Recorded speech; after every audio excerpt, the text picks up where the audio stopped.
Hi everybody, I'm Dr. Sarah, staff veterinarian for Life's Abundance, and I'm here with my dog, Alma, to talk about how dogs read our emotions and relate to the human members of their pack.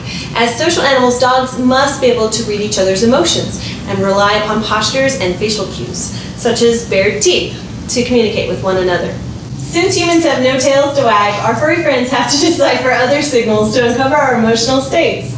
This ability to learn to recognize smiling faces as non-aggressive may have been important to the success of dogs living with humans. In fact, dogs have become so good at judging human behavior that they are better at reading human social cues than man's closest non-human relative, the chimpanzee. In a recent report from the Canine Science Forum in Vienna, researchers tested canine reactions to a variety of expressions by people and other dogs.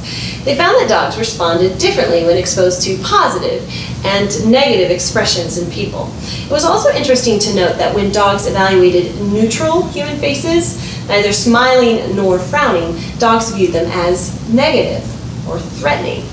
In another study, researchers trained 9 dogs to touch their noses to the photos of their pet parents' smiling faces. The dogs were then shown pairs of smiling and neutral expression faces of strangers, as well as the previous photos.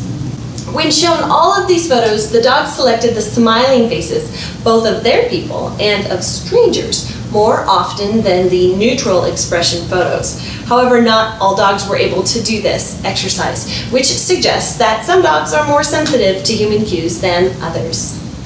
When you interact with your dog, remember that she is always reading your face, looking for clues to your emotion. If you are happy or pleased, let it show on your face with a big smile. This is particularly vital in training, as it lets your dog know what actions or behaviors you want from her. You can also reinforce your smile with little food reward like the tasty rewards, which are the perfect size for training. Take, for example, training your dog to sit.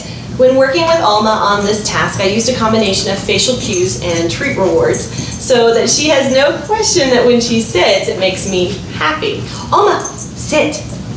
Good girl. Remember, when our faces are neutral, dogs think that we are displeased. I also use this method for teaching Alma other behaviors, such as down, leave it, drop it, etc. By using a combination of voice, facial, and food cues, Alma gets the connection in her brain that when I smile, that means that I am happy with her, and she is a very good girl. In the same way, if your dog does something that displeases you, let it show on your face by frowning and a lower voice tone. But don't overdo it too much, because as we just mentioned, when our faces are neutral, dogs assume that we are displeased. I'm not going to demonstrate right now because Alma is being a good girl. So what about you? Have you known some dogs that seemed more highly attuned to your facial expressions or emotions? I'd love to hear about your experiences. Send me your story through the comment section below. As always, thank you so much for watching, and check back soon for another episode of Pet Talk with Dr. Sarah.